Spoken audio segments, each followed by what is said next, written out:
These are the 5 fundamental mistakes I see people making in their 20s. In this video, I'm going to show you what they are, but also what you can do about them in case you're making them so that you can move past them and get to success. Hey, it's Kevin. Welcome to the video. I do videos on the inner alchemy to build the life and the business of your dreams.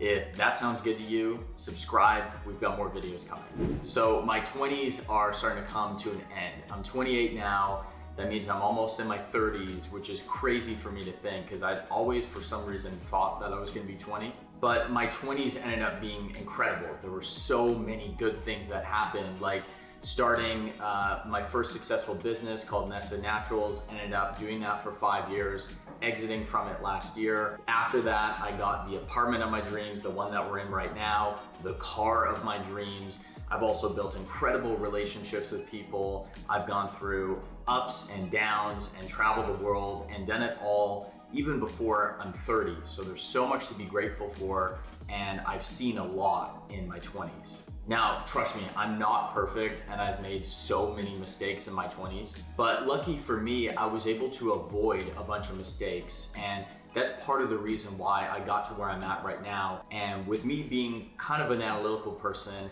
I thought I'd do a video for you on the mistakes that I see people in their 20s making so that hopefully you can pick up some tidbits from it and you can use it to move on and get towards success. So let's just get into it. These are the tips, starting with number 1. So the first tip is not taking money seriously. So part of the problem with being a millennial in your 20s is that there's a narrative that every millennial is in debt. And you can probably tell from you or your friends that almost everybody has some form of debt, whether it's credit cards or student loans or any other forms, auto loans. And everybody's just used to growing up in their 20s by just being completely compressed and shut down by having loads and loads of debt on top of them. So obviously, I'm not the first one to tell you that having some forms of debt, especially ones that crush you and hold you back from success, aren't good.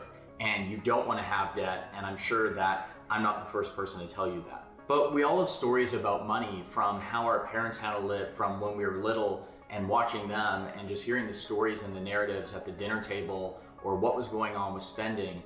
You might have had a very positive experience and you picked up some good, healthy habits along the way, or you might have had some bad habits along the way and you might not have taken money seriously, which can have the negative consequence of getting you into debt. Debt is something that can hold you back from having success because you don't have that tool that you're able to use. The tools in money to help you make decisions and get assets that you need to get to the next level.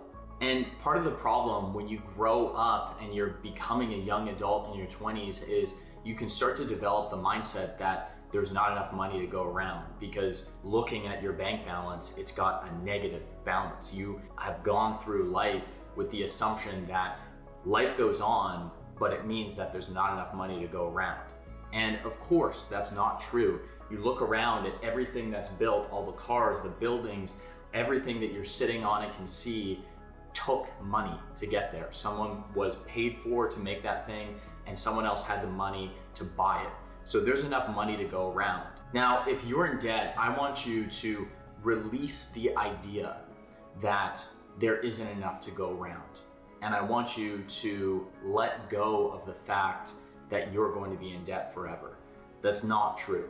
And obviously, one of the first steps to make when you need to get out of debt is to get educated. So there's a million great channels here on YouTube that talk about how to get you out of debt, whether it comes to the mindset or the actual physical spending to move you towards a place of financial abundance. Now, this is super important because money is a tool. You need money in order to build the life and the business of your dreams. And instead of seeing it as a negative, something that's weighing down and crushing on you when it comes to having debt, you're able to flip it towards a positive and be able to use it as a tool to build whatever life you desire. So the second mistake that I see people make is they don't f up enough. And what I'm talking about is failures and mistakes. You've got to be able to make failures and mistakes in your 20s. It's the best time to do it because you don't have the obligations and responsibilities that you might have later in life, and you've got less to lose when it comes to the mistakes and the things that you do wrong in your 20s. I'm using quotes when I say that because there's a perspective that you can use to look at failures and mistakes in your 20s, but you can really see that they're more like little catapults to build you up towards success. And when you look back on them, they're not really as big of a failure or a mistake as you thought they were. So one of the problems I see people making around this in their 20s is they think that security is something that's really important, and they make decisions that favor security and guarantees and that kind of knowing in life. But you can ask anybody you know or any successful person, whether it's here on YouTube or anywhere else in business and in life, and they're not going to tell you that there's any guarantees. There's no security.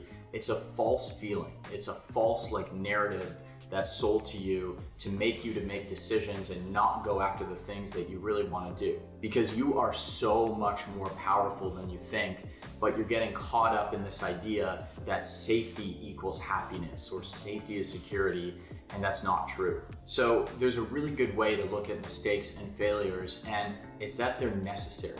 You need them in order to learn and grow. The only way you know how to do something is by learning not how to do it. And as you go down that path, each time that you make a mistake and you fail, you get closer to making the right decision to do the right thing or to get the result that you're looking for. And when you're not making mistakes and failures and learning from them, it makes your bubble of possibilities really, really small. Your ability to succeed is only within the decisions that you make. So if you're making small, calculated, little moves that don't have chances of growing and getting you big results, it's not possible to get those results. You're only gonna have this small little experience inside the safety of your own little bubble.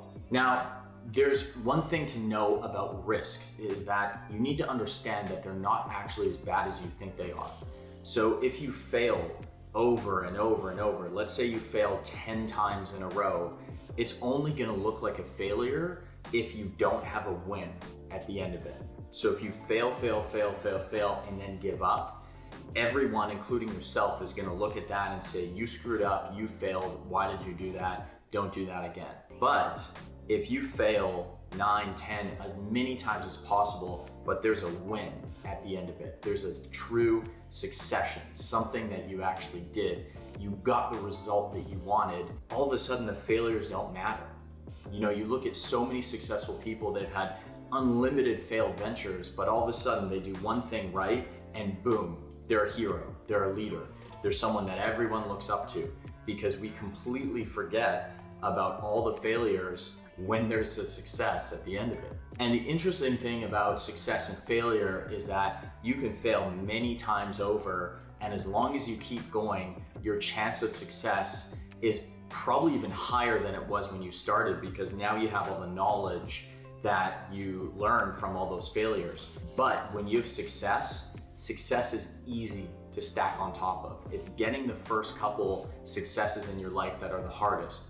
After that, you're able to stack them and level up on them, and they compound over time, because success wants to be attracted to success. You're around successful people or companies or opportunities, and it's a positive feedback loop. It just keeps going and going and going, and that way you're able to get away from failure as much as possible. So if you take some risks and learn from your mistakes in your 20s, the potential upside for your life is so much greater. It's probably 100 times greater than if you were to play it small and make small little decisions and avoid failure.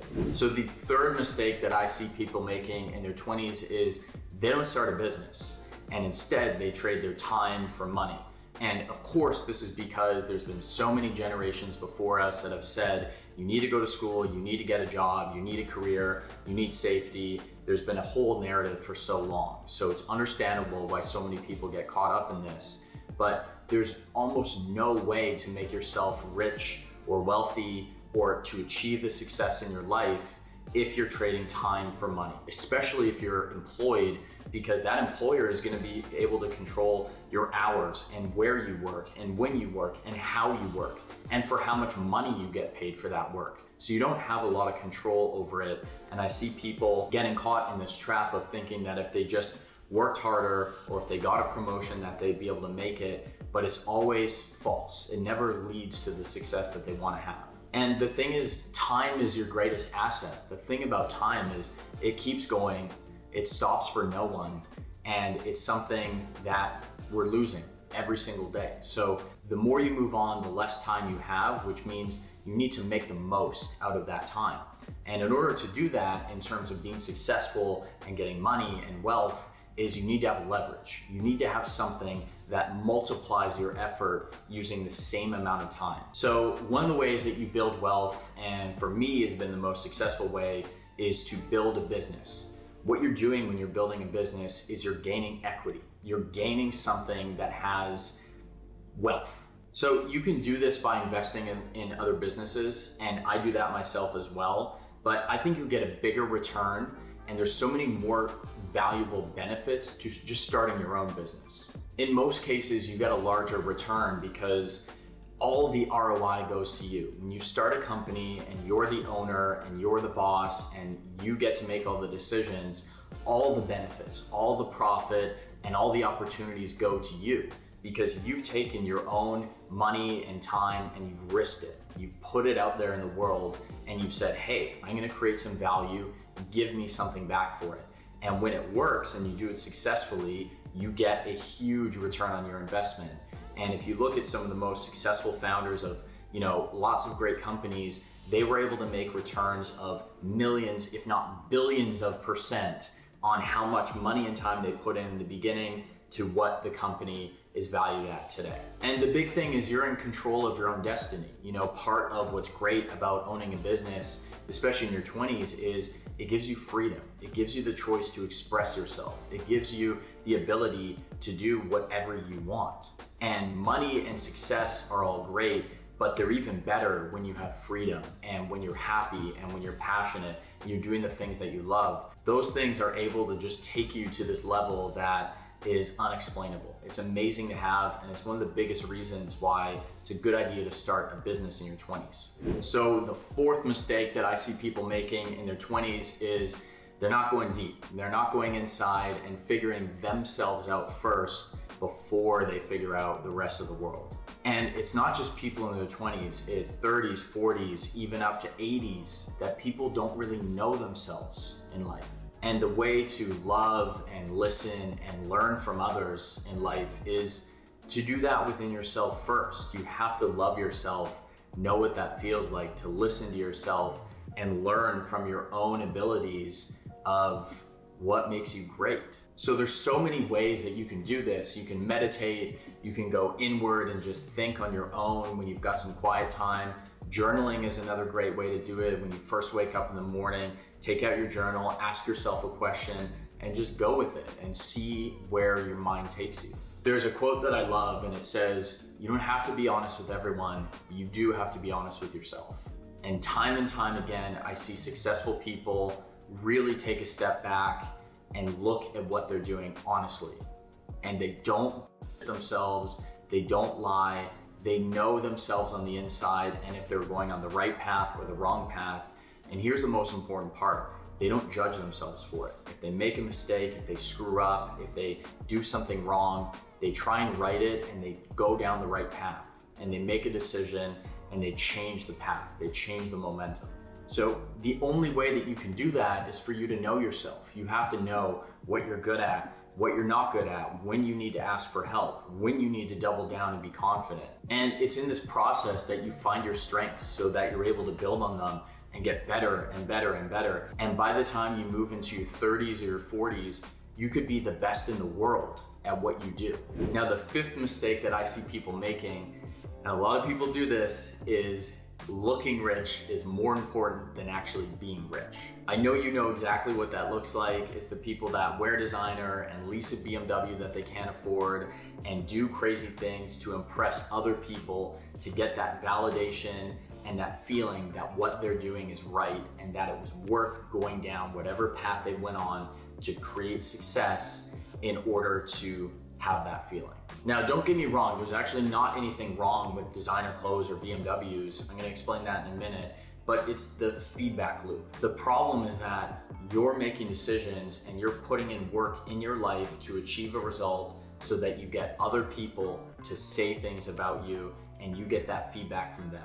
So the problem is when you do this, you don't have any control. I mean, you're working to get a feeling from someone else to validate and justify that all your hard work was worth it.